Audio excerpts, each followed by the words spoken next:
Daf Yomi, Tractate Menachot, page 43b, with the words Ata Omer.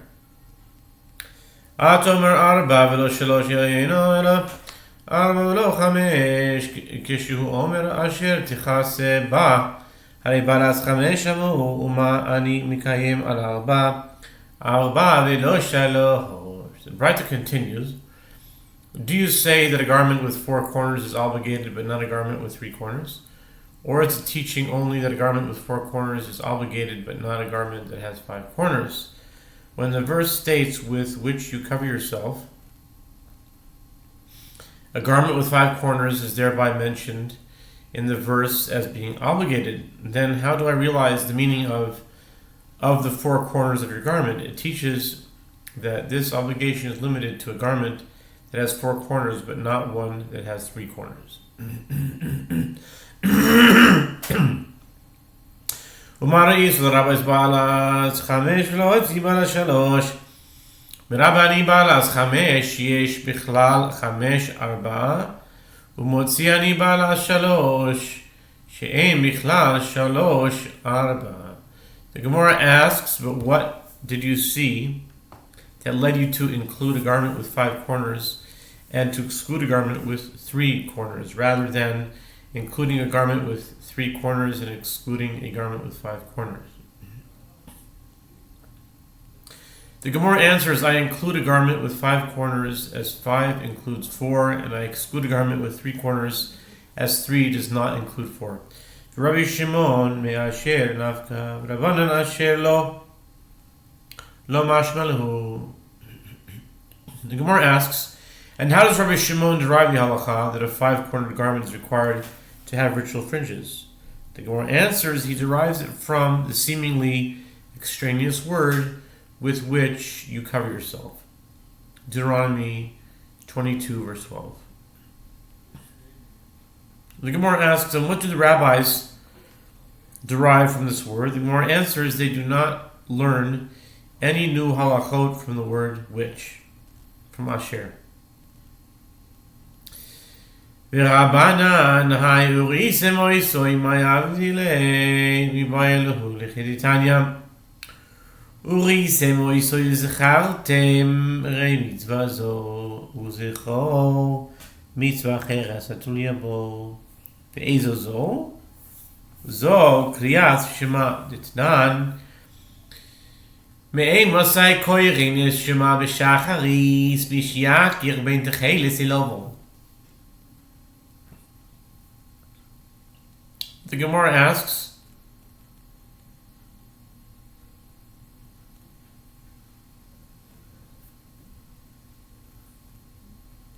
and as for the rabbis, what do they do with this phrase, that you may look upon it, in Numbers 15:39, from which the Rabbi Shimon derives that a nighttime garment is exempt? The Gemara answers, they require it for that which is taught in a Braita, the verse, that you may look upon it and remember. Numbers 15:39 teaches that one should see this mitzvah of ritual fringes and remember another mitzvah that is contingent on it. And which mitzvah is that? It is the mitzvah of the recitation of Shema. As we learned in the Mishnah, Brachot 9b, from when may one recite Shema in the morning? From when one can distinguish between the sky blue strings and the white strings of his ritual fringes. V'tanida chorisem v'esos chaltem. Rei mitzvah zo uzcha mitzvah cheres hasmugalo. Ve'ezo zo mitzvah kilayim dichsiv lo yisil ba shatnes. Semer ufishtim yachdav gedilim taselach. And it is taught in another Braita, the phrase that you may look upon it and remember teaches that one should see this mitzvah of ritual fringes and remember another mitzvah that is adjacent to it in the Torah. And which mitzvah is that? It is the mitzvah of diverse kinds of wool and linen, as is written, you shall not wear diverse kinds of wool and linen, you shall prepare yourself twisted cords. Deuteronomy 22:11 and 12. Tanya idach chorisem v'esos chaltem. Es kol mitzvos Hashem. Kevan shenis chayiv. Odom mitzvot is chayiv b'chol mitzvos kulon. Rabbi Shimon hi de Omar mitzvahs aseh shazman gama hi. It is taught in another Braita. The verse states that you may look upon it and remember all the commandments of the Lord. Numbers 15:39. This indicates that once a person is obligated in this mitzvah, ritual fringes, he's obligated in all of the mitzvot. The Gemara comments, and this is in accordance with the opinion of Rabbi Shimon, who says that ritual fringes are a positive time-bound mitzvah, and women are exempt from it. Only men are obligated in all mitzvot, including positive time-bound mitzvot, just as they are obligated in the mitzvah of ritual fringes.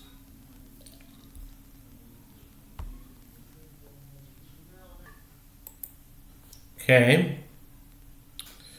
Tanya Idach Lisi Moises Chazim Kol Mitzvot Hashem Mishkol Mitzvot Zok Neged Kol Mitzvot Kulon. It's taught another Braita. The verse states that you may look upon it and remember all the commands of the Lord. This teaches that mitzvah of ritual fringes is equivalent to all the mitzvahs of the Torah. I thought learning Torah was. Tanya Idach Urisem Moises Chazim Asisem Ria mevia lidei zechira, zechira mevia lidei asiya. Rabbi Shimon bar Yochai omer, kol hazoriz b'mitzvah zo zoichim makalu pnei shchino. Ksiv hocha urisem oisoiz, ksiv hosom, es Hashem lekecha otira voisoi tavoy. And it is taught in another Braita, the verse states that you may look upon it and remember all the commandments of the Lord and do them. This teaches that looking at the ritual fringes leads to remembering the mitzvot, and remembering them leads to doing them. And Rabbi Shimon bar Yochai says anyone who is diligent in this mitzvah of ritual fringes merits receiving the divine presence, as it is written here that you may look upon it. Numbers 15:39. And it is written there, you shall fear the Lord your God. Him shall you serve. Deuteronomy 6:13. Just as Oto in the verse is referring to the divine presence, so too in this verse is referring to the divine presence.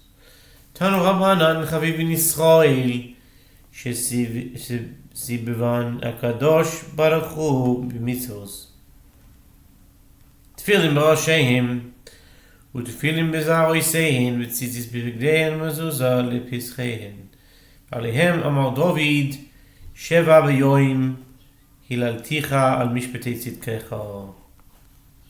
The sages taught in a Braita the Jewish people are beloved as the Holy One, blessed be He, surrounded them with mitzvot. They have phylacteries on their heads, and phylacteries on their arms, and ritual fringes on their garments, and a mezuzah for their doorways. Concerning them, David said, 7 times a day I praise you because of your righteous ordinances. Psalms 119, 164. This alludes to the 2 phylacteries, the 4 ritual fringes, and the mezuzah, which totals 7. ובשעה שנכנס דוד לבית המלך, וראה עצמו עומד האו"ם אמר, אוי לי, שהם אוי דורוים בלוי מצוו. חם שנזכר במי לא שמי וזרוי, ניס יבשה דייתוי. לאחר שיוצא אמר לה שירו, שנאמר למצח על השמיניס, מזמור לדוד, על המילה שניתנה Bashmini. But it could also be the 8th mitzvah, the 8th surrounding. Could also be. I'm sure I'm not the first one that brought that up. And when David entered the bathhouse and saw himself standing naked, he said, woe to me that I stand naked without any mitzvah. But once he remembered the mitzvah of circumcision that was in his flesh, his mind was put at ease, and he realized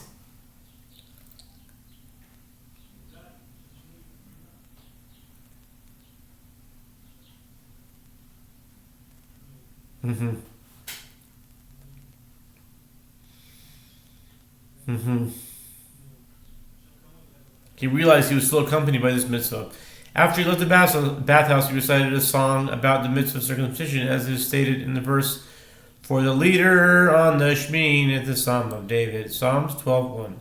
This is interpreted as a psalm about circumcision, which was given to be performed on the 8th day of the baby's life. But according to this Talmud, it could also be a rejoicing that he had an 8th mitzvah that surrounded him. Because we said 7 mitzvahs surround a person, right? The two tefillin, and the 4 tzitzis, and 1 mezuzah. 2, 4, 1. That's 7. But the bris is the 8th. So it's an additional. I thought that was the shot until I read this. I thought that was, just understandable. Rabbi Eliezer ben Yaakov oimer, kol sheyesh lo tefillin merash ותפילין מזרח וציץ בבגדו מזוזו בפיסחו יעקב וחיזוק שלא יהיה חטאו שנאמר והחוט המשולש לא במהרה ינתק ואומר הנה מלאך השם סוהר רעהו ויחלצם.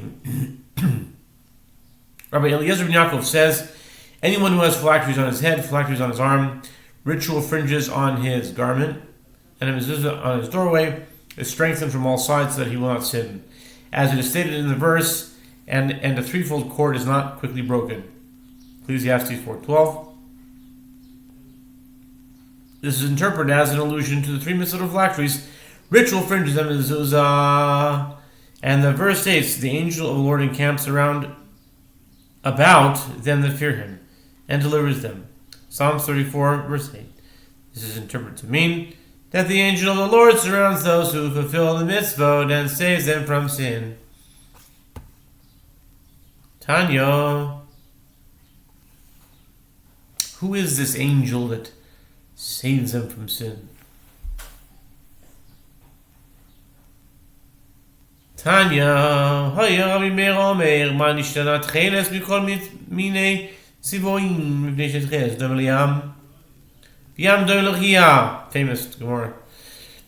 Rokia l'kisei hakavod Shinemar b'sachas raglo k'masei livnas ha'sapir u'chetzim ha'shamayim l'torah u'chesiv k'mar even sapir d'mus kisei.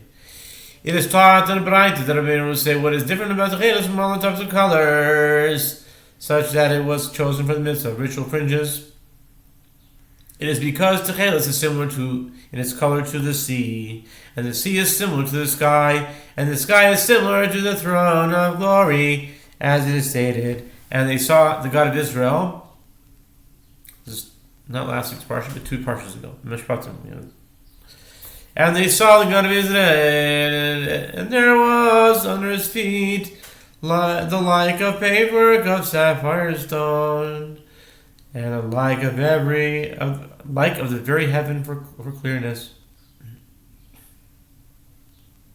Interesting. Okay, Etzim HaShamayim L'Torah, Exodus 24:10, indicating the sky is like a sapphire brickwork, and is written the likeness of a throne as the appearance of a sapphire stone. Ezekiel 1:26. Tanya, Hayar Omer, Godon Shoshelavon Yoisem Yonches Chenes. Mashalamad Avadome in the Melach was a Damshi, Omar Lishniavod Echad Omar, Haveli Chosam Sheltit, Urechad Omar. Haveli chosam shel zahav ופשו שניהם לא הביאו איזה מעינן שומר הרבה ויאמר זה שאמר לו הווה לי חוסם של טיט ולא הביא.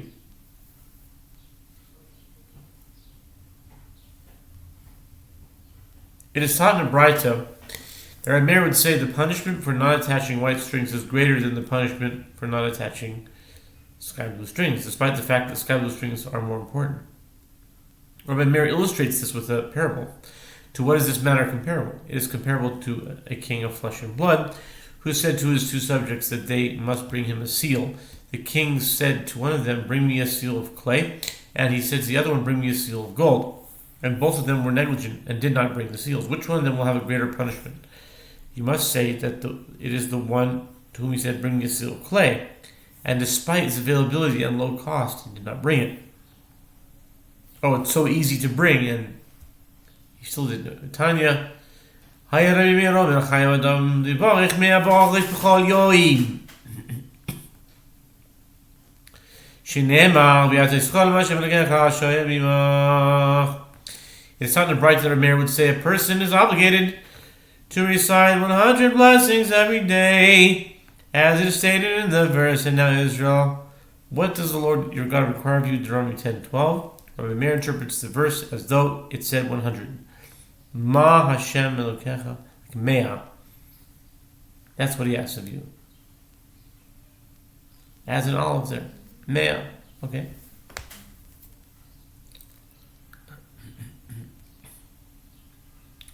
Rav Chia bereid Rav Avia b'shabta b'yom etavi tarach v'malilu b'is parmake u'magne. The Gemara relates that on Shabbat and festivals, where the prayers contain fewer blessings, Rav Chia, son of Rav Avia, made an effort to fill his quota of blessings with blessings on spices and sweet fruit, of which he would partake in order to recite extra blessings. Tanya Haya Rabbi Meir Omer, Chayim Nevaresh Shlosh B'chol Yoim. Elu Hein Shlo Yisani Goy Shlo Yisani Isha Shelo Yisani Bu. It's not brighter that Rabbi Meir would say, a man is obligated to recite 3 blessings every day, praising God for his kindness, and these blessings are: who did not make me a Gentile, who did not make me a woman, and who did not make me an ignoramus. If they're not ignoramus, then they should make this blessing. Ravacha bar Yaakov shamei levarei lahavika mevarech shlo yasani bo. Amar le kuli haynami. Amar le ve'ela may mevarech shlo yasani aved hainu isha eved. Right, stop there. That's the end of the Amud. Rav Bar Yaakov heard his son reciting the blessing, who did not make me an ignoramus. Rav Bar Yaakov said to him, Is it in fact proper to go this far in reciting blessings? Rav Bar Yaakov's son said to him, rather, what blessing should one recite? If you will say that one should recite, who did not make me a slave, that is the same as a woman. Why should we recite 2 blessings about the same manner? Okay, again, they can speak for themselves. I'm not claiming that. I don't say that a woman is the same thing as a slave. That's their opinion. I don't necessarily agree with it. I just read the Talmud. They said a woman is the same thing as a slave. But that's his opinion. Who did not make me a slave, and that is the same as a woman? Why should one recite 2 blessings about the same matter? Rav Yaakov answered, nevertheless, a slave. Continue next daf.